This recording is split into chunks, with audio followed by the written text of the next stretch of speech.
नमस्कार, दुनिया आज तक में आपका स्वागत है। मैं हूं अनंत भट्ट। दुनिया आज तक में दिखाएंगे कैसे माराडोना की अंतिम झलक के लिए उमड़ पड़े लोग। साथ ही बताएंगे कोरोना वैक्सीन की डिलीवरी को लेकर क्या है तैयारियां। लेकिन सबसे पहले नजर टॉप 10 पर।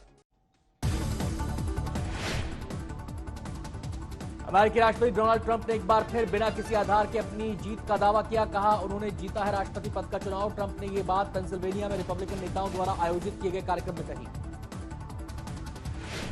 अमेरिका के नवनिर्वाचित राष्ट्रपति जो बाइडेन ने कहा इस साल लोकतंत्र की हुई परीक्षा। लोगों ने बढ़ते कोरोना मामलों के बावजूद चुनाव में किया रिकॉर्ड संख्या में मतदान। हम लोगों को होना चाहिए लोकतंत्र का आभारी।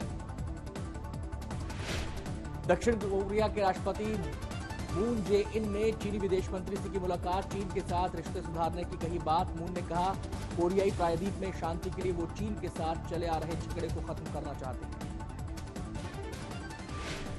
ईरान पर लगाए गए नए अमेरिकी प्रतिबंधों के खिलाफ चीन ने अमेरिका से जताया विरोध। चीनी विदेश मंत्रालय ने अमेरिका से अपनी गलती सुधारने का अनुरोध किया। ऑस्ट्रेलिया ने अफगानिस्तान में गैर कानूनी हत्याओं के लिए अपने 10 सैनिकों को किया बर्खास्त। पिछले हफ्ते प्रकाशित एक रिपोर्ट में 19 ऑस्ट्रेलियाई सैनिकों द्वारा 39 अफगान कैदियों और नागरिकों की हत्या की बात कही गई थी। जर्मनी की चांसलर एंजेला मार्केल ने लोगों को दिया क्रिसमस गिफ्ट। बोली क्रिसमस से पहले देश में आएगी कोरोना वैक्सीन। पहली खेप में मेडिकल व्यवसाय से जुड़े लोगों को दिया जाएगा टीका। पाकिस्तान पीपुल्स पार्टी के नेता बिलावल भुट्टो जरदारी हुए कोरोना से संक्रमित। ट्वीट कर बिलावल भुट्टो ने दी जानकारी। लिखा कोरोना के लक्षण सामने आने के बाद उन्होंने खुद को किया अलग थलग। घर से काम करने की कही बात। दुनिया में कोरोना केस 6 करोड़ 8 लाख के पार। अब तक महामारी में मरने वालों की संख्या 14,29,000 से ज्यादा। 4 करोड़ 21 लाख से ज्यादा हो चुके हैं ठीक। इंडोनेशिया में दिखा हैरान करने वाला मंजर। ड्रोन फुटेज से ली गई तस्वीर में दूर दूर तक दिख रही सिर्फ कोरोना संक्रमण से मरने वालों की कब्र। महामारी के चलते अब तक 16,000 से ज्यादा लोगों की हो चुकी है मौत। न्यूजीलैंड के पूर्वी समुद्री तट पर दिखी दर्दनाक तस्वीर। समुद्री तट के पास फंसी 97 पायलट व्हेल और 3 डॉल्फिन मछलियों की गई जान।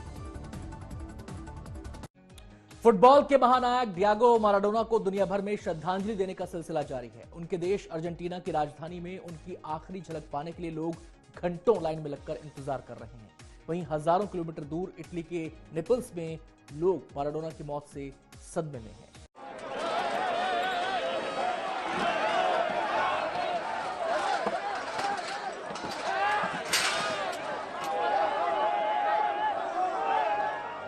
न सोशल डिस्टेंसिंग की चिंता, न संक्रमण का खौफ और न अंदर घुसने से रोकते पुलिस वालों का डर।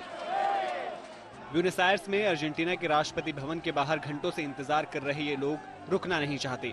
किसी तरह अंदर पहुंचना चाहते हैं अपने हीरो की आखिरी झलक पाने के लिए, उसे अंतिम विदाई देने के लिए। अर्जेंटीना के इस महानायक का शव शनिवार तक राष्ट्रपति भवन में रखा गया है ताकि लोग उनके अंतिम दर्शन कर सकें। जिस देश में फुटबॉल को खेल नहीं पूजा समझा जाता है, वह मैराडोना का दर्जा भगवान से कम नहीं है।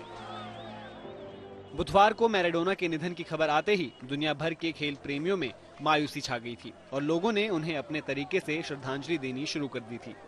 लोगों के अंतिम दर्शन के लिए मैराडोना के शव को शनिवार तक के लिए अर्जेंटीना के राष्ट्रपति भवन कासा रोजाड़ा में रखा गया है। बाहर फैंस का रेला लगा है, लोग रुकने को तैयार नहीं। मजबूरन पुलिस को ऐसे माहौल में भी सख्ती दिखानी पड़ रही है।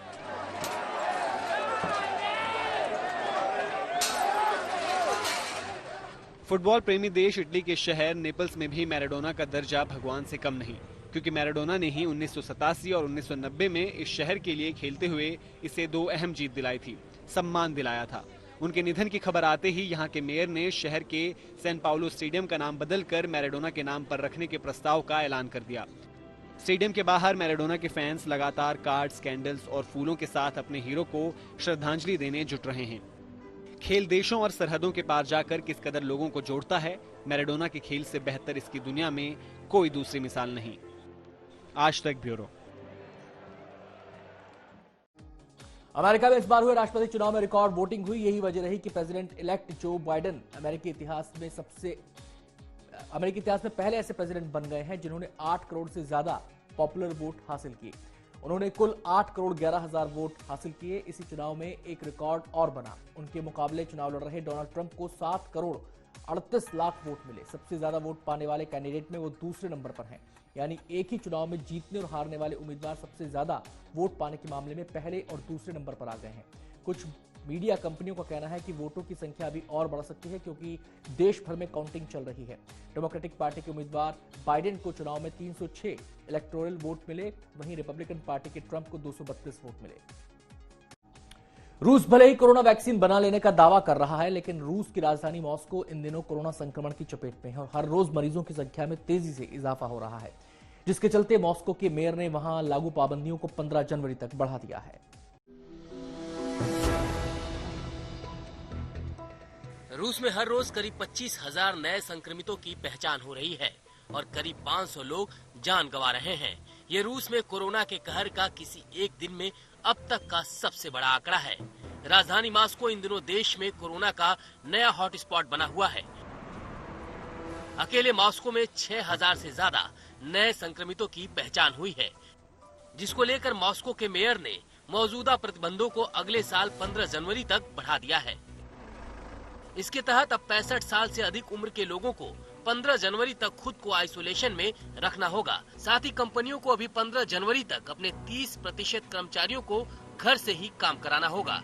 रूस में सितंबर से ही कोरोना वायरस के मामलों में तेजी से बढ़ोतरी हुई है। इसके बावजूद यहाँ सख्त प्रतिबंध लागू नहीं किए गए हैं। ऐसा इसलिए किया गया ताकि देश की अर्थव्यवस्था को नुकसान न पहुँचे। अधिकारियों का मानना है कि प्रभावित इलाकों के मुताबिक किए गए उपाय वायरस पर काबू पाने के लिए पर्याप्त हैं। रूस दुनिया का चौथा ऐसा देश है जहां संक्रमण के मामले सबसे ज्यादा हैं, जबकि वो लगातार दावा कर रहा है कि उसने कोरोना वैक्सीन बना ली है जो वायरस से लड़ने में 95% तक कारगर है। आज तक ब्यूरो। स्वीडन के राजकुमार कार्ल फिलिप और उनकी पत्नी सोफिया भी खतरनाक कोरोना वायरस से संक्रमित हो गए हैं। इस बात की जानकारी स्वीडिश शाही अदालत ने गुरुवार को दी। हालांकि दोनों की तबीयत बिल्कुल ठीक है। अब जल्द ही शाही परिवार के दूसरे सदस्यों की कोरोना जांच रिपोर्ट आनी बाकी है। शाही दरबार की ओर से जारी बयान में बताया गया है कि 15वें किंग कार्ल गुस्ताफ, रानी सिल्विया, राजकुमार की बड़ी बहन क्राउन प्रिंसेस विक्टोरिया और उनके पति प्रिंस डेनियल का भी कोरोना टेस्ट किया गया है। हालांकि अभी रिपोर्ट का इंतजार है। प्रिंस कार्ल फिलिप शाही परिवार के उत्तराधिकारियों की कतार में चौथे स्थान पर हैं। कोरोना वायरस के खिलाफ इंसानी लड़ाई अब दूसरे दौर में पहुंच गई है। दुनिया की कई कंपनियों ने कोरोना वैक्सीन बना लेने का दावा किया है और अब वैक्सीन को जरूरतमंदों तक पहुंचाने की चुनौती है। इसको लेकर फ्रांसीसी एयरलाइंस ने रोड मैप तैयार किया है।